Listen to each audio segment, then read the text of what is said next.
Avis vascular centre మన దేశంలోనే the best varicose vein hospital. ఈయన ఎంత బోల్డ్గా తయారవడానికి రీజన్ ఏంటి? ఇంట్లో నుంచి మనకి లవ్ దొరకనప్పుడు, పేరెంట్స్ దగ్గర నుంచి రానప్పుడు సంహౌ వి శివాజీ గారు రీసెంట్గా యాక్ట్రెస్ల మీద కొన్ని కామెంట్స్ చేయడం జరిగింది. సామాన్లు మీద నువ్వు వేసే డ్రెస్సెస్, నువ్వు ఇన్స్టాలో పెట్టే పోస్టులకి దానికి లింక్ ఉంది. నేను అడుగుతున్నవి ఏం చెప్తావు? ఒక పర్సన్ని తను వేసుకున్న బట్టలని బట్టి జడ్జ్ చేయడం పెద్ద తప్పు. అలా అనుకుంటే ఇప్పటివరకు జరిగిన రేప్ కేసెస్లో ఎవ్వరు షార్ట్ డ్రెస్లు వేసుకొని, మిడ్డీలు వేసుకొని తిరిగే, చెడ్డీలు వేసుకొని తిరిగే వాళ్ళని రేప్ చేయలే. అలాంటి నిర్భయ కేసులో కూడా ఉంది కదా, ఆమె నార్మల్ చుడిదార్ వేసుకొని వెళ్ళింది. శివాజీ గారి మాటలు తప్పు, కానీ జనాలంతా శివాజీ మాటలను సపోర్ట్ చేస్తున్నారు. ఆ రెండు మాటలు తప్ప. ఆయన మంగపతి క్యారెక్టర్లోనే ఉండిపోయాడు కదా. ఆ మంగపతిలో ఎలాగా బిహేవ్ చేశాడో ఇక్కడ బయటకు వచ్చి కూడా అలానే ఉండాలంటే జరగదు. మొన్నటి వరకు కొన్ని మంత్స్ క్రితం వరకు సామాన్లు బాగుండాలి అంటే అని చెప్పి ఒక రీల్ వైరల్ అయ్యింది. ఎవరు క్వశ్చన్ చేయలేదంటే ఆమె కామన్ అమ్మాయినా, కామన్ ఆవిడైనా? కామనర్ ఏమైనా మాట్లాడచ్చు, కానీ సెలబ్రిటీ ఏం చేసినా అది హాట్ టాపిక్. సెలబ్రిటీ చేస్తే తప్పు, కామనర్ చేస్తే తప్పు కాదా? అంటే ఇప్పుడు శివాజీ గారు సపోర్ట్ చేస్తున్నట్టు కదా. ఎందుకు బయట పెట్టుకుంటున్నారు? అంత బోల్డ్గా మీ ఇద్దరు కలిపి ఫోటోలు తీసుకోవడం అంత అవసరమా? నేనైతే నమ్మాను. నేనైతే పెళ్లి చేసుకుందాం, పిల్లల్ని కందాం, లైఫ్ లాంగ్ తనతోనే ఉందాం, నా లైఫ్ ఎండ్ వరకు తనే అనుకున్నాను. బేసికలీ నేను I mean deep love shit bullshit అని. మోసం అంటే ఏంటి? నేను దాంట్లో చూసాను 4 గాజులు అమ్ముకోవడం. నేను ఒక బిజినెస్ స్టార్ట్ చేద్దామని చెప్పి గోల్డ్ తీసేసి అమ్మేసి నన్ను డబ్బులు తీసుకొచ్చి నేను బిజినెస్ స్టార్ట్ చేశాను. సో అది కూడా ఆ పర్సన్ వల్లనే స్టాప్ అయిపోయింది. బేసికలీ పక్క అబ్బాయితో మాట్లాడడం వల్ల, లేకపోతే వేరే అబ్బాయిలు వచ్చి నీకు కాంప్లిమెంట్ ఇవ్వడం వల్ల కపుల్స్ విడిపోతారు అని అంటే దానికి ఏంటి? మాట్లాడేటప్పుడు ఏముండదు, మళ్ళీ ఇంకా నెక్స్ట్ ఎప్పుడో వచ్చే ఒక గొడవలో అవన్నీ ఇన్వాల్వ్ చేసి గొడవ పడి మాట్లాడతారు కదా. మానిపులేటివ్ పీపుల్ అలా ఉంటారు. ఇంకొకటి, మీ బ్రేకప్కి రీజన్ కొట్టడం ఏమైనా జరిగిందా? ఈ call me in front of lot of people. ఒక పెళ్ళికి వెళ్ళి ఉంటే అక్కడ ఎందుకన్నాడు? ఎక్స్ప్లెనేషన్ ఏం తీసుకోలేదు? ఏం లేదు, నాకు వచ్చే ఫేమ్ని, నాకు వచ్చే ఆఫర్స్ని చూసి తట్టుకోలేకపోవడం. లైక్ ఇప్పుడు ఆఫర్స్ కావాలి వెళ్ళి అడుగుతావా నువ్వు? సెల్ఫ్ రెస్పెక్ట్ అవన్నీ పక్కన పెట్టేసి కొన్నిసార్లు నేనే వెళ్ళి అడుక్కుంటాను. బిగ్ బాస్ వాళ్ళు అంత లాస్ అయ్యావా? బిగ్ బాస్ నుంచి ఎవరిని మూవీ ఇండస్ట్రీలో తీసుకోవట్లేదు. చాలా మంది పెద్ద పెద్ద కో డైరెక్టర్లు వాళ్ళందరూ బిగ్ బాస్ అంటే ప్రొఫైల్ పక్కన పడేయండి అంటారు. హాయ్ హలో నమస్తే, నేను మీ anchor Shiva. Welcome to iDream Media. ఈరోజు మన ముందున్న గెస్ట్ నా friend and guest Vinaya, Bigg Boss contestant. ఇంకా చాలా ఈ మధ్యకాలంలో 3 రోజెస్ అండ్ సిరీస్లో అండ్ ఇంకొన్ని రోజుల్లో మూవీ రాబోతుంది. వాటన్నింటి మీద అండ్ తన జర్నీ గురించి నాకు తెలిసి వినయాన్ని ఇంటర్వ్యూ చేసేటప్పుడు ఒక మంచి చక్కగా జంటతో రావడం జరిగింది. ఇప్పుడు మళ్ళీ నార్మల్గా వచ్చారు. ఆ విషయాలు అన్నీ మనకి తెలియని విషయాలు తెలుసుకునే ప్రయత్నం అయితే చేద్దాం, తన లైఫ్ జర్నీ గురించి. వినయ హాయ్. హాయ్ శివ. ఎందుకు డల్ అయిపోయావు? లేదులే, నేనేం బాధపడట్లేదు. నేను చూసా కదా నన్ను, నాకు ఫుల్ హ్యాపీనెస్ ఇవ్వడానికి ఉన్నావుగా, నవ్వుపించడానికి. Thank you. చాలా సార్లు నేను నిజంగా ఒకటి చెప్పుకోవాలి, నేను ఎన్నిసార్లు బాధలో ఉన్నా, కష్టాల్లో ఉన్నా, మేము ఫ్రెండ్స్ అందరు ఎప్పుడు కలిసిన శివ ఉన్నప్పుడల్లా ఆ రోజు ఫుల్ ఎంటర్టైన్మెంట్గా ఫుల్గా నవ్వుకొని హ్యాపీగా నన్ను నా కొంచెం దాంట్లోంచి ఇలా శివ, పవిత్ర కొంతమంది ఉన్నారు, ఇలా వీళ్ళందరూ నన్ను నా లో సిచ్యువేషన్లో నాతో ఉన్నారు. I'm so happy. Thank you so much always. Coffee తాగుతావా? తాగుతాను. Coffee. Thank you. So this is what friends do. ఎలా ఉంది? Happy? Now I'm super duper happy. Full హ్యాపీగా ఉన్నాను. ఇంత హ్యాపీనెస్ నా లైఫ్లో వస్తుందని అనుకోలేదు. అవును, ఎవరైనా అనుకోరు. నేను అప్పుడు ఒక క్వశ్చన్ అడగడం జరిగింది, లైక్ ఎందుకు బయట పెట్టుకుంటున్నారు, ఎందుకు అలా అంత బోల్డ్గా మీ ఇద్దరు కలిపి ఫోటోలు తీసుకోవడం అంత అవసరమా అని నేను ఆ రోజు ఒక క్వశ్చన్ అడిగాను. దానికి ఆన్సర్ ఏం చెప్పలేదు ఆ రోజు, ఎందుకంటే నీ వాయిస్ బాగాలేదు ఆ రోజు. ప్రాబ్లం ఇప్పుడు చెప్పు. నేనైతే నమ్మాను. నేనైతే పెళ్లి చేసుకుందాం, పిల్లల్ని కందాం, లైఫ్ లాంగ్ తనతోనే ఉందాం, ఇంకా నా లైఫ్ ఎండ్ వరకు తనే అనుకున్నాను. అందుకే నేను అంత స్ట్రాంగ్గా అంత బోల్డ్గా లైక్ ఐ యామ్ దిస్ నేను నేను నా నా పార్ట్నర్ నేను చూపించుకోగలను. ఎందుకంటే నేను తనే లైఫ్ లాంగ్ అని నమ్మాను.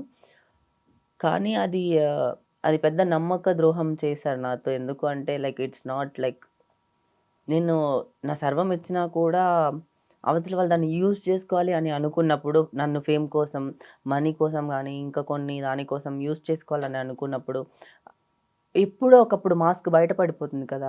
9 నెలల్లోనే బయటపడిపోయింది. మరి లైఫ్ లాంగ్ ఎప్పుడు ఇలాగే కలిసి ఉంటామని చెప్పారు? నేనైతే నమ్మేశాను. అది నా తప్పు. బేసికలీ నేను I mean deep love bullshit అన్ని అదంతా wrong. Basically that is not a true love. బేసికల్ అది ఒక సైడ్ నుంచి ఉంటే అవ్వదు కదా. ఇద్దరికి సేమ్ ఒపీనియన్స్ ఉండాలి కదా. ఇద్దరికి ఉంటే బాగుండేది. నేను కూడా కంటిన్యూ ఉంటే బాగానే ఉండేదని అనుకున్నాను. కానీ మోసం అంటే ఏంటి? నేను ఒక దాంట్లో చూసాను 4 గాజులు అమ్ముకోవడం. ఏంది ఇదంతా కదా? ఎంత అసలుకి యూట్యూబ్లో క్యాప్షన్స్ ఎలా పెడతారంటే, నేను ఒక బిజినెస్ స్టార్ట్ చేద్దామని చెప్పి సో నా గోల్డ్ అని తీసేసి 4 గాజులు హైలైట్ అయిపోయింది. సో గోల్డ్ తీసేసి అమ్మేసి దాన్ని డబ్బులు తీసుకొచ్చి నేను బిజినెస్ స్టార్ట్ చేశాను. సో అది కూడా ఆ పర్సన్ వల్లనే స్టాప్ అయిపోయింది బేసికలీ. దాంట్లో 4 గాజులు కూడా పోయాయి. అంటే 2 గాజులు అమ్ముకోవడం చూసాను, నీది 4 గాజులు పోయాయి. అది ఏంటి యాడ్ ఉంటుంది కదా, 2 ముఖేష్ 2 గాజులు అమ్ముకున్నాను. నా 4 గాజులు పోయాయి సార్. నేను ప్రేమను నమ్ముకునే బదులు వేరే ఏదైనా పదార్థాలు నమ్ముకొని ఉంటే కూడా ఏం అవ్వదేమో.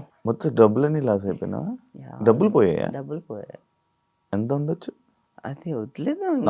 నేను ఇంకా డబ్బుల గురించి నేను ఆ పర్సన్కి బ్రేకప్ చెప్పేటప్పుడు ఒకటి చెప్పా, నీకు ఇంకేం కావాలి, నీకేం సెటిల్ చేయాలి, నీకు సెటిల్మెంట్ చేస్తాను, మళ్ళీ నాకు మొహం చూపించద్దని చెప్పాను. నీకు ఎంత కావాలి చెప్పు, నీకు మొన్ననే ఇచ్చిన డబ్బులు, ఇంకా ఎంత కావాలి, చచ్చేంత వరకు నిన్ను నీ ఫ్యామిలీని చూసుకోమన్నా నేను అలాగే ఇంత పంపించేస్తాను, నా మొహం నాకు నీ మొహం చూపించద్దని. అయినా ఎంత బోల్డ్గా తయారవడానికి రీజన్ ఏంటి తెలుసుకోవచ్చా? నేను నార్మల్ లైఫ్ లెసన్స్, నా లైఫ్ నాకు చాలా నేర్పించేసింది. నా దగ్గర ఎవరు చాలా రోజులు యాక్ట్ చేయలేరు. బేసికలీ నాలాంటి ఇంత స్ట్రాంగ్ పర్సనాలిటీ దగ్గరనే ఎంత చేశారంటే, నేను ఎక్కడో ఒక వీక్ అని అనిపించింది. అది ఎమోషనల్గా లవ్ దగ్గర week. Basically that is like ఏంటి అంటే, నేను దీని గురించి కూడా చాలా రీసెర్చ్ చేశాను. బేసికల్లీ ఇంట్లో నుంచి మనకి లవ్ దొరకనప్పుడు, పేరెంట్స్ దగ్గర నుంచి రానప్పుడు somehow we want that we like అలా ఉంటుంది. కొంచెం కేర్ చూపిస్తే ఫాస్ట్గా అటాచ్ అయిపోతాం. అది ఇప్పుడు నాకు అది కూడా పోయింది. ఇప్పుడు I don't have anything. Now I am more stronger then before. ఇప్పుడు నేను యాక్చువల్లీ ఈ క్వశ్చన్ నిన్నే అడగాలి. శివాజీ గారు రీసెంట్గా యాక్ట్రెస్ల మీద కొన్ని కామెంట్స్ చేయడం జరిగింది, సామాన్లు మీద. లైక్ నువ్వు వేసే డ్రెస్సెస్, నువ్వు ఇన్స్టాలో పెట్టే పోస్టులకి దానికి లింక్ ఉంది. నేను అడిగితే నువ్వేం చెప్తావు దానికి సమాధానం? ఆబ్వియస్లీ నేను ఒక ఉమెన్గా, ఇండస్ట్రీలో ఉన్న ఉమెన్గా నేను ఆన్సర్ ఇవ్వాలి ఈ క్వశ్చన్కి. ఎందుకంటే ఆయన చెప్పింది బట్టల గురించి మాట్లాడడం తప్పు. అది కూడా దాన్ని ఒక పర్సన్ని తను వేసుకున్న బట్టలని బట్టి జడ్జ్ చేయడం పెద్ద తప్పు. అలా అనుకుంటే ఇప్పటివరకు జరిగిన రేప్ కేసెస్లో ఎవ్వరు షార్ట్ డ్రెస్లు వేసుకొని, మిడ్డీలు వేసుకొని చెడ్డీలు వేసుకొని తిరిగే వాళ్ళని రేప్ చేయలే. బుర్కాలో ఉన్నా కూడా రేప్ చేసి చంపేసిన వాళ్ళు చాలా సంఘటనలు ఉన్నాయి మన తెలుగులో. మన తెలుగు రాష్ట్రాల్లో కాకుండా ఆల్ ఓవర్ వరల్డ్గా చూసినా కూడా, ఇండియాలో చూసుకున్నా కూడా చాలా కేసెస్లో it's not about the dresses. అలాంటి నిర్భయ కేసులో కూడా ఉంది కదా, ఆమె నార్మల్ చుడిదార్ వేసుకొని వెళ్ళింది. But the point of view of men is now it's wrong. బట్టలు ఇలా వేసుకుంటే అలా వేసుకుంటే ఇలా కాదు. వాళ్ళు చూసే విధానమే తప్పు అంటున్నాను నేను. దీనికి కూడా ఎందుకు తను చెప్పింది తప్పు అని నేను ఎందుకు స్ట్రాంగ్గా వాదిస్తానంటే, నిధి అగర్వాల్ గురించే మాట్లాడారు. నిధి అగర్వాల్ ఆ ఫంక్షన్లో నుంచి తన డ్రెస్ వేసుకొని వెళ్ళిన దాని గురించి కామెంట్ చేశారు ఆయన. అక్కడ నిధి కాకపోయినా ఇంకా ఎవరైనా ఉన్నా కూడా అలానే తను ఎలాంటి మంచి డ్రెస్ వేసుకెళ్ళినా కూడా అలానే జరిగేది, మాబింగ్ జరిగేది. ఎందుకు అంటే అంతే, ఆడియన్స్ ఫ్యాన్స్ ఎప్పుడు ఎలా వస్తారు సెలబ్రిటీల మీదకి తెలీదు. దానికి డ్రెస్ సెన్స్కి సంబంధం లేదు. తను చీర కట్టుకొని ఉంటే ఇంకెవరు తన దగ్గర రారు, తన దగ్గర నుంచి అంత మాబింగ్ జరగదు అని చెప్పి అనుకుంటున్నారా? జరుగుతుంది. ఎందుకు తెలుసా? Hmm. నేను దీనికి ఒక మంచి ఎగ్జాంపుల్ చెప్తా. ఇండస్ట్రీలో ఉండే పాయింట్స్ చెప్తాను. ఈ సొసైటీలో మెన్కే సేఫ్ లేదు. సెలబ్రిటీస్ అయినా, ఎందుకంటే బాలయ్య బాబు గారు ఒక ఫ్యాన్ని కొట్టారన్నారు. నేను బాలయ్య బాబుకి ఫ్యాన్ అయిపోయాను. ఎందుకంటే ఆయన ఫ్యాన్ని కొట్టలే. ఆయన ఎవరో ఏదో తప్పు చేయకుండా తను ఎందుకు కొట్టుంటారు? అవతల అలా ఫ్యాన్ మాబింగ్ జరిగినప్పుడు అతను ఎవరో ఏదో తప్పు చేశారు కాబట్టి ఆయన కొట్టారు కదా. మెన్ కాబట్టి ఆ సిచ్యువేషన్ అంత సూపర్గా హ్యాండిల్ చేశారు. ఇప్పుడు తనకి అమ్మాయికి అంతమంది సెక్యూరిటీ గార్డులు ఉన్నా హ్యాండిల్ చేయలేకపోయారు. కానీ బాలయ్య బాబు గారు సూపర్ స్ట్రాంగ్. అందుకే జై బాలయ్య ఆల్వేస్. దీని గురించి ఎవరు చెప్పారు తెలుసా? పూరి జగన్నాథ్ గారు ఇంటర్వ్యూ ఒకటి ఉంది. ఆ ఇంటర్వ్యూలో పూరి జగన్నాథ్ గారు బాలయ్య బాబు గారిని అందరు తప్పు పడతారు, అసలు అలా అది కరెక్ట్ కాదు అని చెప్పుకొచ్చారు ఈ సిచ్యువేషన్ గురించి. ఎందుకు అంటే ఒక సెలబ్రిటీ బయటకు వస్తే ఒక ఫ్యాన్స్ అని చెప్పి వస్తారు. ఫ్యాన్స్ ని నేను తప్పు పట్టట్లే, దాంట్లో ఎవడు ఎలా ఉంటాడో తెలియదు కదా. మగవాళ్ళకి అంటే అబ్బాయిలకు కూడా వాచెస్ తీసుకెళ్ళిపోవడం, పర్సెస్ తీసుకెళ్ళిపోవడం, ఫోన్స్ కొట్టుకుపోవడము, బట్టలు చింపేయడము పెద్ద పెద్ద సూపర్ స్టార్స్కే జరిగాయి ఇలాగా. ఎందుకు అంటే ఇలా ఆడియన్స్ లోంచి ఎవరు ఎలా వస్తారో తెలియదు, మెన్కే సేఫ్ ఉండదు. అలాంటప్పుడు ఉమెన్ వేసుకెళ్ళిన బట్టల గురించి అన్ని మారిపోతుందని చెప్పడం అసలు ఏ విధంగా అయినా కరెక్టా? ఏ ఆస్పెక్ట్ లో కరెక్ట్ కాదు అది. అండ్ దాంట్లో బూతులు కూడా యాడ్ చేసి మాట్లాడడం ఇంకా పెద్ద తప్పు. అంటే ఇప్పుడు శివాజీ గారి మాటలు తప్పు, కానీ జనాలందరూ శివాజీ మాటలను సపోర్ట్ చేస్తున్నారు. ఆ 2 మాటలు తప్ప. అది ఆ సొసైటీ కూడా ఎలాగైపోయింది అంటే ఆయన బట్టలు అలా వేసుకెళ్ళకపోవడం కరెక్ట్ అని చెప్పి వీళ్ళు కూడా నమ్మేస్తున్నారు. ఇదంతా patriarchy society, men ruled by women society basically. అలా ఏం లేదే. ఉంది, అలానే ఉంది. ఆయన మంగపతి క్యారెక్టర్ లోనే ఉండిపోయాడు కదా. ఆ మంగపతిలో ఎలాగా బిహేవ్ చేశాడో ఇక్కడ బయటకు వచ్చి కూడా అలానే ఉండాలంటే జరగదు. అందుకే అంటే నాలాంటి అని చెప్పను, అనసూయ లాంటి బోల్డ్ ఉమెన్ స్టాండ్ తీసుకున్నారు ఉమెన్ అందరి ముందు మాట్లాడడానికి ఆయన తరపు నుంచి. అయినా కూడా ఆవిడని కూడా తప్పు పడుతుంది ఈ సొసైటీ. ఎందుకు? ఆమె ఉమెన్ గురించి ఏదైనా మాట్లాడితే ఆయన నిన్న అనలేదు కదా. అంటే ఇప్పుడు ఒకరు ఒక 10 మందిని ఉద్దేశించి అన్నప్పుడు ఆ 10 మంది మాట్లాడలేకపోవచ్చు, కానీ ఒకరు మాట్లాడినా అందరికీ చెల్లుతుంది కదా. అలా అనసూయ గారు కూడా ఒక స్టెప్ ముందుకు తీసుకొని స్ట్రాంగ్ గా she can spoke. That is దాన్ని ధైర్యం అంట నేనైతే, బోల్డ్ గా మాట్లాడడం అంట. హార్స్ రైడింగ్ నేర్చుకున్నావా ఏంటి? ఈ టాపిక్ కి అవ్వలేదు, నువ్వు ఎందుకు మధ్యలోకి బయటకు వచ్చేస్తున్నావు? ఇంకా టాపిక్ చాలా ఉంది మాట్లాడడానికి. ఇప్పుడు నేను ఒకటి చెప్తాను. మన ఇండియన్ కల్చర్ లో చాలా దగ్గర చూసినా కూడా, చాలా టెంపుల్స్ కానీ అక్కడ నువ్వు పాత శిల్పాలని చూసినా కూడా ఉమెన్ ఎంత అందంగా చెక్కుంటారు. అంటే ఇప్పుడు వాళ్ళు అలాంటి బట్టలు వేసుకున్నట్టే కదా. అప్పుడు సొసైటీ వీళ్ళని వల్గర్ అని చెప్పలేదే, అది మన ఇండియన్ కల్చరే కదా. అండ్ మన ఇండియాలో ఒక 100 years ముందు, లైక్ 100 years ముందు జనాల్ని చూపించాలంటే ఎలా చూపిస్తారు? మన స్వాతంత్రం రాకముందు సినిమాల్లో వాళ్ళని చూపించాలంటే ఎలా చూపిస్తారు చెప్పు? పొన్నియిన్ సెల్వన్ లో దాంట్లో ఊర్లో ఉండే వాళ్ళనంతా ఎలా చూపించారు రాజుల కాలంలో? వాళ్ళందరినీ వితౌట్ బ్లౌజ్ సారీ వేసుకొని అది ధోతిలా కట్టుకొని ఇప్పటికీ ఉన్నారు కదా. అంటే అది కల్చర్, మన ఇండియన్ కల్చర్ కదా అది. అప్పుడు అప్పుడుండే మెన్ సొసైటీ వాళ్ళని వల్గర్ గా చూడలేదు కదా. ఇప్పుడుండే మెన్కి బుద్ధి లేదా? వల్గర్ గా ఎందుకు చూస్తున్నారు? మీ కళ్ళే తప్పు, మీ పర్స్పెక్టివ్ తప్పు, మీరే కరెక్ట్ గా చూడట్లేదు. బేసికలీ చూస్తున్నారు కాబట్టి, ఆ పాయింట్ ఆఫ్ వ్యూలో ఆలోచిస్తున్నారు కాబట్టే కదా తను అలా చెప్పింది. వేసుకునే బట్టల గురించి చెప్పారు కదా. అంటే 100 years ఉన్న మెచ్యూరిటీ కూడా ఇప్పుడు జనాలకి లేదు, వెళ్ళిపోయిందా? మీరు మన సొసైటీలో ఇప్పుడు ఏంటి అంటే మోడర్న్ సిటీలు ఎదుగుతున్నాయి కానీ జనాలు అయితే వాళ్ళ మైండ్లో నుంచి పడిపోతున్నారు. వాళ్ళ మైండ్ ఎదగట్లేదు, మెచ్యూరిటీ రావట్లే. బేసికల్లీ వరల్డ్ ఎక్కడికి వెళ్తుంది? ఎన్ని పెద్ద పెద్ద జరుగుతున్నాయి, పెద్ద పెద్ద మార్పులు జరుగుతున్నాయి సొసైటీలో. అదంతా కాదు, ఇంకా వీళ్ళకి ఇంకా అమ్మాయి వేసుకునే బట్టల దగ్గర ఆగిపోయారంటే మీరందరూ అస్సలకి ఏం చెప్పాలో. నీకు బాగా హట్ అయినట్టుంది. నేను చాలా హట్ అయ్యాను. ఇంకా నేను ఎన్ని ఎగ్జాంపుల్స్ అయినా చెప్తాను. అసలు ఇండియాలో బ్లౌజ్ కల్చర్ ఎప్పుడు వచ్చింది? తెలీదు. బ్రిటిష్ వాళ్ళు వచ్చాక. ఇది ఒక థియరీ ఉంది, థియరీ కాదు, this is real actually. British వాళ్ళు వచ్చాక సుభాష్ చంద్రబోస్ వాళ్ళ సిస్టర్ ఆ ఎలైట్ కమ్యూనిటీలోకి జాయిన్ అవ్వడానికి, లైక్ వాళ్ళు వెళ్ళి కలవాలన్నా మాట్లాడాలన్నా చీప్ గా చూస్తున్నారు సంథింగ్, ఏదో వాళ్ళ స్టైల్ వేరు కదా బ్రిటిష్ స్టైల్. వాళ్ళలో కలవడానికి తను శారీ మీద బ్లౌజ్ వేసుకోవడం స్టార్ట్ చేసింది. దాని తర్వాత స్లోగా ఇండియన్ లో బ్లౌజ్ కల్చర్ స్టార్ట్ అయింది. You know what? మనము బ్రిటిష్ వాళ్ళని చూసి బ్లౌజ్ వేసుకోవడం నేర్చుకున్నాక ఆ కల్చర్ స్టార్ట్ అయింది. వీళ్ళు మాట్లాడుతున్నారు బట్టల గురించి. వాహ్, ఏం మాట్లాడుతున్నారు బట్టల గురించి. మన ఇండియాలో ఇంకా మాట్లాడితే వాళ్ళకి నాకు అసలు కాదు, నార్మల్గా నేను ఒకటి నార్మల్గా కప్పుకోవడం తప్ప, నార్మల్గా మంచి పద్ధతిగా వెళ్ళడం తప్ప, జస్ట్ ఆస్కింగ్.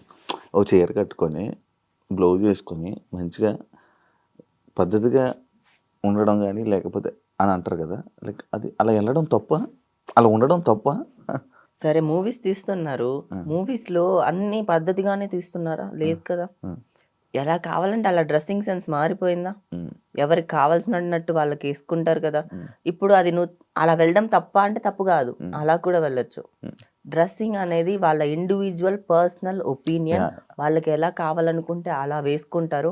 ఇంకొకరికి నచ్చినట్టు, ఇంకొకరికి కావాల్సినట్టు మీరు ఎలా అనుకుంటున్నారు, మీరు ఏం చూస్తారు, మీరు ఎలా చూస్తారు అని చెప్పి మేము బట్టలు ఏం వేసుకొని వెళ్ళట్లే అమ్మాయిలు ఎవరు. అంటే లైక్ ఇప్పుడు ఆయన కొన్ని వర్డ్స్ని తప్పు పడుతున్నారు కదా. లైక్ మొన్నటి వరకు కొన్ని మంత్స్ క్రితం వరకు సామాన్లు బాగుండాలి అంటే అని చెప్పి ఒక రీల్ వైరల్ అయ్యింది. ఎవరు క్వశ్చన్ చేయలేదు అంటే ఆమె కామన్ అమ్మాయినా, కామన్ ఆవిడేనా? అదే మన సొసైటీ ఉంది కదా, ఇది అంతా పిఆర్ గేమ్స్. ఇక్కడ అర్థమవుతుందా నీకు? ఆ మూవీ ఉంది కాబట్టి ఆయన పిఆర్ గురించి వాళ్ళ పిఆర్ టీమ్ మూవీని ప్రమోట్ చేయడానికి చేస్తారేమో, అది కూడా ఒక పర్సెప్షన్ ఉండొచ్చు మేబీ. కానీ సెలబ్రిటీ ఏదైనా మాట్లాడితే మాత్రం మీడియా కూడా స్ట్రెస్ చేస్తుంది. కామనర్ మాట్లాడితే స్ట్రెస్ చేయదు. కామనర్ ఏమైనా మాట్లాడొచ్చు, కానీ సెలబ్రిటీ ఏం చేసినా అది హాట్ టాపిక్. సెలబ్రిటీ చేస్తే తప్పు, కామనర్ చేస్తే తప్పు కాదా? అంటే ఇప్పుడు శివాజీ గారు సపోర్ట్ చేస్తున్నట్టే కదా. ఆబ్వియస్లీ నేను రెండు వైపులా మాట్లాడాలి. నేను ఇప్పుడు శివాజీ గారు చెప్పిన కామెంట్స్ తప్పే, అలానే ఆ చెప్పిన కామెంట్స్ కూడా ఆయన ఏంటి ఇప్పుడు నువ్వు రీల్ చెప్పావు కదా, ఆ రీల్లో చేసిన వాడు తప్పే. వాడిని ఎందుకు సొసైటీ అడగట్లేదు ఇంకా? ఇప్పుడు నువ్వు అడిగావు కాబట్టి నేను చెప్పాను, నువ్వు అడగకపోతే నేను దీని గురించి మాట్లాడను కదా. ఎందుకంటే నా లైఫ్ లో బొచ్చడు నడుస్తుంది, నాకు దానికే టైం లేదు. అండ్ నా మూవీ ప్రమోషన్స్ ఉన్నాయి, నాకు చాలా ఉన్నాయి, నాకు దానికే టైం లేదు. నువ్వు అడిగావు ఈ క్వశ్చన్ కి, నేను ఇక్కడ ఉన్నాను కాబట్టి ఆన్సర్ ఇచ్చాను. లేకపోతే నాకు కూడా మాట్లాడాల్సిన అవసరం లేదు. కానీ ఎందుకు తెలుసా సెలబ్రిటీలని అంటే తప్పు అని ఎందుకు పడతారు తెలుసా? సెలబ్రిటీ చెప్తే నలుగురు వింటారు, ఎందుకంటే వాళ్ళు సినిమాల్లో ఉన్నారు, 4 సినిమాలు చేస్తున్నారు, ఒక మంచి రెస్పెక్టబుల్ పొజిషన్లో ఉన్నారు, సినిమా ఇన్ఫ్లుయెన్స్ జనాలకి ఉంటుంది కాబట్టి సినిమా వాళ్ళు చెప్తే నలుగురికి వెళ్తుంది. కానీ ఒక కామనర్ ఎంత చేసినా ఎంతవరకు వెళ్ళగలుగుతాడు చెప్పు? ఆ రీల్ వైరల్ అయ్యింది, కొన్ని రోజులు అందరు ఉండదు. కానీ ఒక సెలబ్రిటీ లైఫ్ లాంగ్ అది అట్లనే ఉంటుంది కదా, ఒక మచ్చనే కదా. సెలబ్రిటీ అనే హోదాని జనాలు వాళ్ళకి ఇచ్చినప్పుడు వాళ్ళు మాట్లాడేదాన్ని కూడా అడుగుతారు జనాలు. హార్స్ రైడింగ్ దాని గురించి అడిగా, అది ఎందుకు నేర్చుకోవడానికి రీజన్ ఏంటి? నాకు చాలా ఎందుకు అంటే మా తాతయ్యకి హార్సెస్ ఉండేవి మా ఊర్లో, మా డాడీ వాళ్ళ ఫాదర్కి. సో వీళ్ళందరికీ హార్స్ రైడింగ్ వచ్చు. సో మా ఫ్యామిలీలోనే ఉంది, హార్సెస్ ఉన్నాయి, గుర్రాలు ఉన్నాయి. సో నాకు ఇంట్రెస్ట్. సో మా తాతతోనే గుర్రాలన్నీ వెళ్ళిపోయాయి. మళ్ళీ ఈ జనరేషన్లో నేనైనా నాకు నేర్చుకోవాలనే ఇంట్రెస్ట్ ఉంది, ఎందుకంటే ఇంట్లో వాళ్ళు చెప్తూ ఉంటారు కదా. సో చెప్తూ ఉన్నప్పుడు మనకు ఆ క్యూరియాసిటీ ఉంటుంది, అది మనసులో ఎక్కడో పడిపోయి ఉంటుంది. ఇప్పుడు నాకు ఛాన్స్ దొరికింది, నేను నేర్చుకున్నా. సో ఇప్పుడు నేనున్న సిచ్యువేషన్కి ఏంటి అంటే నాకు ఎవరొద్దు, నాకు లైఫ్లో ఎవరు లేరు, నాకు నేనే.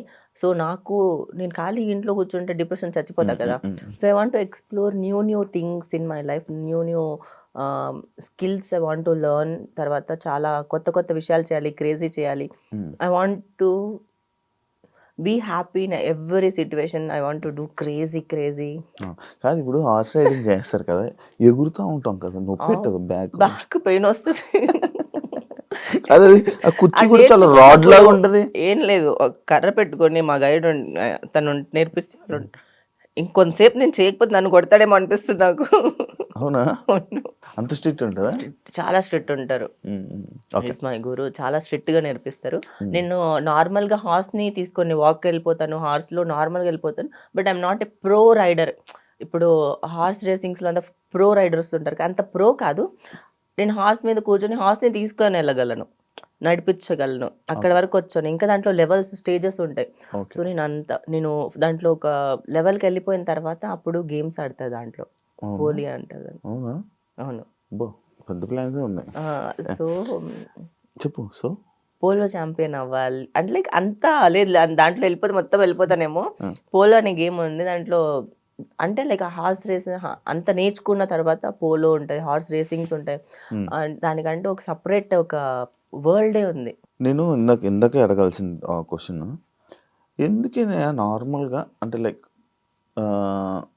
ఏ డ్రెస్సెస్ వేసుకున్నామో తెలీదు, అదే లైక్ అంటే ఏం వేసుకున్నానో తెలీదు, ఎలా ఉన్నావో అలా ఫొటోస్ ఎందుకు అంత రాగా పెడతావు ఇన్స్టాలో? అంత రా ఎందుకు? ఏమైనా ఆఫర్స్ వస్తాయా? ఇన్స్టా వల్ల అయితే నిజంగా రావు. నేను చేస్తుంది జిమ్ ఒకటి. నాకుండే ఇప్పుడు ఏకైక ఒక హ్యాపీనెస్ ఏదైనా ఉంటే జిమ్‌కెళ్తున్నా. జిమ్‌కి వెళ్ళడం వల్ల నాకు హ్యాపీగా అనిపిస్తుంది. జిమ్‌కెళ్తే ఒక సెపరేట్ డోపమైన్ రిలీజ్ అవుతది. బికాజ్ మనం ఇలా ఉన్నాం, ఇలా మారుతున్నాము. మన బాడీ లైక్ ఏంటి అంటే నువ్వు డబ్బులిచ్చి ప్రపంచంలో ఏదైనా కొనొచ్చు. కానీ బాడీని కొనలేం కదా! మన బాడీ రాదు కదా! డబ్బులిస్తే మారదు కదా! డబ్బులిస్తే అందరికి సిక్స్ ప్యాక్‌లు రావు కదా!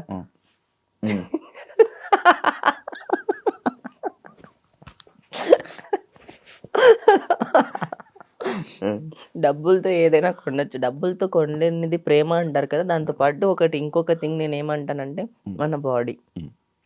ప్రేమని కూడా కొనేసేయొచ్చు ఈ కాలంలో చెప్పాలంటే. బాగా ఎక్స్‌పీరియన్స్ అయినట్టున్నావు. సో, అందుకే డబ్బులతో కొనలేని ఒకే ఒక్కటి ఏంటంటే మన శరీరం. అదో మనం ఎప్పుడు దాన్ని డబ్బులు పెట్టి కొనలే, దాన్ని డబ్బులు పెట్టి చేయించలేము, మార్చలేము.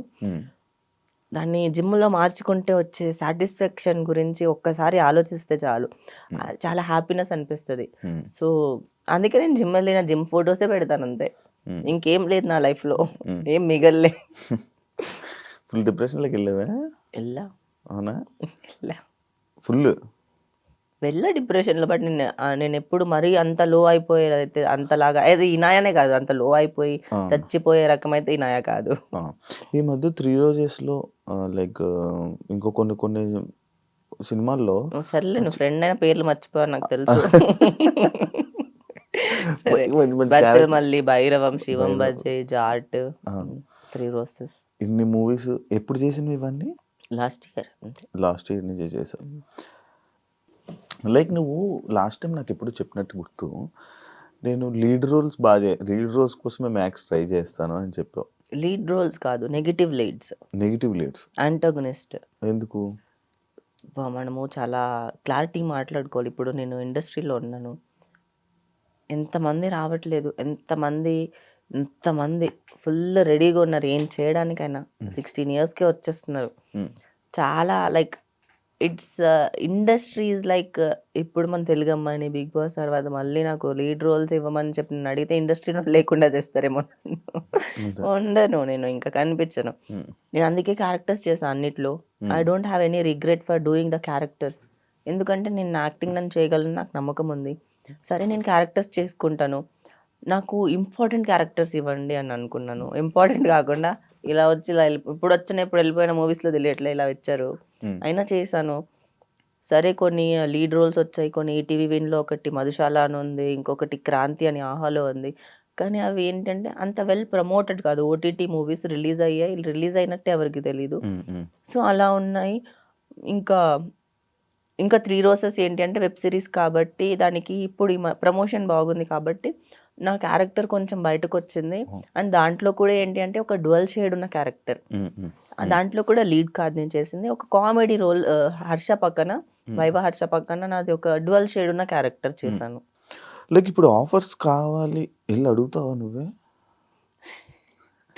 మనకి కొంచెం సెల్ఫ్ రెస్పెక్ట్ అవన్నీ పక్కన పెట్టేసి కొన్నిసార్లు సార్ ప్లీజ్ సార్, నేను బిగ్ బాస్ అని నన్ను చూడకండి, నేను పర్ఫామ్ చేయగలను, నేను యాక్ట్ చేయగలను, మీకు కావాలంటే ఆడిషన్ చేసి చూపిస్తాను, మీరు చెప్పండి సార్, నేను ప్రిపేర్ అవుతాను, కావాలంటే నాకు ఒక మంచి క్యారెక్టర్ ఇవ్వండి, నేను క్యారెక్టర్స్ కూడా చేస్తాను, నేను లీడ్ చేస్తాను, మీరు తప్పుగా అనుకోవద్దు, మీరు నాకు ఎలాంటి క్యారెక్టర్ ఇచ్చినా నేను చేయడానికి రెడీగా ఉన్నాను అని నేనే వెళ్ళి అడుక్కుంటాను. కాదు, ఇప్పుడు ఇందాక నుంచి మాటల్లో నాకు బిగ్ బాస్ నుంచి అని చూడకండి, బిగ్ బాస్ నుంచి అని చూడకండి, ఈ బిగ్ బాస్ వాళ్ళు అంత లాస్ అయ్యావా? నేను లాస్ అవ్వలేదు. బిగ్ బాస్ నుంచి ఎవరిని మూవీ ఇండస్ట్రీలో తీసుకోవట్లేదు. చాలా మంది పెద్ద పెద్ద కో డైరెక్టర్లు వాళ్ళందరూ బిగ్ బాస్ అంటే ప్రొఫైల్ పక్కన పడేయండి అంటారు. నిజం. ఎందుకు? అంతే, బిగ్ బాస్ వాళ్ళని మూవీ ఇండస్ట్రీలో you can't see Bigg Boss people in the movie industry. మరి ఇప్పుడు వచ్చే వాళ్ళందరూ ఎవరున్నారు యాక్టర్ అవుతా, ఎవరు ఇప్పుడు బిగ్ బాస్కి వెళ్ళే వాళ్ళు నేను యాక్టర్ అవుతా, నేను ఇది చేయాలనుకుంటున్నాను, నేను మంచి యాక్టర్గా సెటిల్ అవ్వాలనుకుంటున్నాను అని చెప్పి మరి అంటున్నారు కదా. మరి కొత్తగా రావాలి అని అనుకునేవాళ్ళు నేను వాళ్ళకి ఏం చెప్పలేను. నేను బయటకు వచ్చి ఇప్పుడు నేను ఎలా పడ్డానో మళ్ళీ బయటకు వచ్చానో అలానే ఇండస్ట్రీ మారుతుందేమో కొన్ని రోజుల తర్వాత. ఇప్పుడిప్పుడు నాకు కూడా మంచి మంచిగా లైక్ షోస్ కానీ వెబ్ సిరీస్ కానీ మూవీస్ కానీ వస్తున్నాయి. మేబీ అది స్లోగా జర్నీ జరగచ్చేమో. చాలామంది ఇప్పుడు బిగ్ బాస్ ఇప్పటి వరకు ఒక లెక్క, దాని తర్వాత ఇంకొక లెక్క ఏమో మారుతుందేమో. అది నేను చెప్పలేను, వచ్చే వాళ్ళని బట్టి ఉంటుంది అది. కానీ ఇప్పటివరకు వచ్చిన వాళ్ళల్లో వీళ్ళలో లెక్క పెట్టిన వాళ్ళు మాత్రమే ఇండస్ట్రీలో లైక్ ఫిల్మ్ ఇండస్ట్రీలో మూవీస్ చేస్తున్నారు. వాళ్ళు కూడా సూపర్ స్టార్స్ ఏం అవ్వలేదు ఎవరు. బిగ్ బాస్కి వెళ్ళిన వాళ్ళందరినీ చాలా రేర్ పీపుల్ మాత్రమే మూవీలో ఉన్నారు. కానీ నీకు బిగ్ బాస్ వల్లే కదా మంచి బెస్ట్ ఫేమ్. ఏ మూవీ వచ్చింది బిగ్ బాస్ వల్ల ఫేమ్ అంటే లైక్ సినిమాలో ఫేమ్ సినిమాలు వేరు. సినిమాలో నేను వెళ్ళి ప్రతి ఆఫీస్కి వెళ్ళి నేను అడుక్కున్న ప్రతి ఆఫీస్కి ఆడిషన్కి వెళ్ళాను నేను బిగ్ బాస్ తర్వాత. I don't have any shame on that నేను చెప్పడానికి. ప్రతి మూవీ ఆఫీస్కి వెళ్ళి నేను బిగ్ బాస్ గురించి చూడొద్దు సార్, నాకు నేను చేస్తాను, మీరు ఏ క్యారెక్టర్ ఇచ్చినా చేస్తాను, మీరు రెమ్యూనరేషన్ నేను ఎక్కువ తీసుకుంటాను అనుకుంటారేమో, పర్లేదు నాకు అంటే లైక్ నేను ఎంత ఇది చేసుకున్నాను అనుకున్నా మూవీ ఇండస్ట్రీలో ఉండడానికి రావడానికి అంత జరిగాయి. ఇప్పుడు ఒక అమ్మాయి వెళ్ళి అంటే కొంచెం ఫేమ్ ఉండి ఆఫర్లు వచ్చాయంటే ఒక లెక్క, కానీ మనమే వెళ్ళి అడిగామంటే కొంచెం అడ్వాంటేజ్లు తీసుకుంటారని విన్నా. అడ్వాంటేజ్లు తీసుకునేటప్పుడు సార్ వద్దు సార్, చిన్న క్యారెక్టర్ ఇచ్చుకోండి నేను చేసుకుంటాను. ఫేస్ చేసావా? చిన్న క్యారెక్టర్లే చేసుకుంటాను, నాకు పెద్ద పెద్ద క్యారెక్టర్లు అవసరం లేదులేండి. ఫేస్ చేసావా? జరుగుతాయి, అన్ని జరుగుతాయి ఇండస్ట్రీలో, అవన్నీ కామన్, పక్కకు వదిలేసేయాలి. కానీ నువ్వు వెళ్ళి నువ్వు హ్యాండిల్ చేయగలవు మనుషులు. అది ఒక ప్లస్ పాయింట్. ఎందుకంటే అది నేను బోల్డ్గా ఉంటాను, నేను ఏమైనా మాట్లాడగలను, నేను ఎక్కడైనా ఎలాగైనా మాట్లాడతానని భయపడతారు. అలా అని కాకుండా మీడియా వల్లనే చాలా వరకు ఇప్పుడు హెల్ప్ఫుల్ అయింది, చాలా మంది అడగట్లేదు. 80% తగ్గిపోయింది బేసికల్లీ.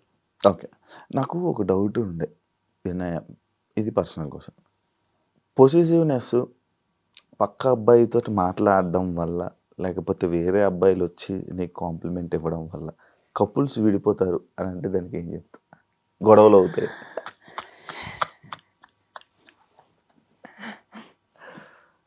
అవుతాయి దానికి. వేరే అబ్బాయిలు మాట్లాడడం వల్ల కాదు, మాట్లాడేటప్పుడు ఏముండదు, తర్వాత ఇంటికి వచ్చాక అప్పుడు అక్కడంతా ఏముండదు. దాన్ని వచ్చాక తర్వాత అప్పుడు కూడా కాకుండా మళ్ళీ ఇంకా నెక్స్ట్ ఎప్పుడో వచ్చే ఒక గొడవలో అవన్నీ ఇన్వాల్వ్ చేసి గొడవ పడి మాట్లాడతారు కదా, మానిపులేటివ్ పీపుల్ అలా ఉంటారు. సో అలాంటి వాళ్ళు ఉంటే ఖచ్చితంగా విడిపోతారు. ఇంకొకటి, మీ బ్రేకప్కి రీజన్ కొట్టడం ఏమైనా జరిగిందా? లేదు, అంత సినిమా తిట్టడం జరిగింది. ఏమని తిట్టారు? ఈ called me bitch in front of lot of people. ఒక పెళ్ళికి వెళ్ళి ఉంటే అక్కడ తెలుగులో నిన్ను. అవును. అప్పుడు కోపం వచ్చింది. అదే రోజు లాస్ట్. ఇంకా ఎందుకన్నారు? ఎక్స్ప్లెనేషన్ ఏమి తీసుకోలేదు? ఏం లేదు, నాకు వచ్చే ఫేమ్ని, నాకు వచ్చే ఆఫర్స్ని చూసి తట్టుకోలేకపోవడం. జ్యువెలసీ.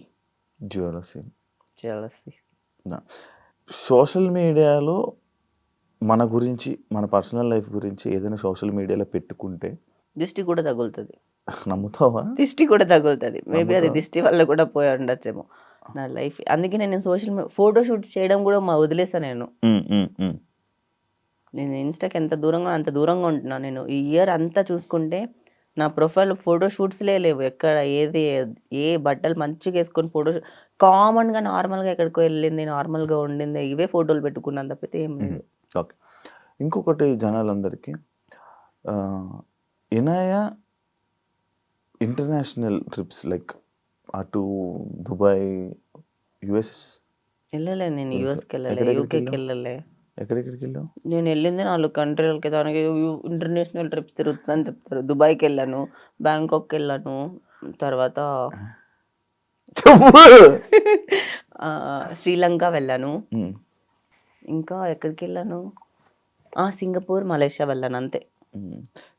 ఎందుకు కంట్రీస్కి వెళ్తారు? Normal travel. నేను దుబాయ్ వెళ్ళింది మాత్రం that is real estate purpose. అక్కడ నా ఫ్రెండ్ వెళ్ళి సెటిల్ అయిపోయాడు. వాళ్ళ వైఫ్ అక్కడ ఒక పెద్ద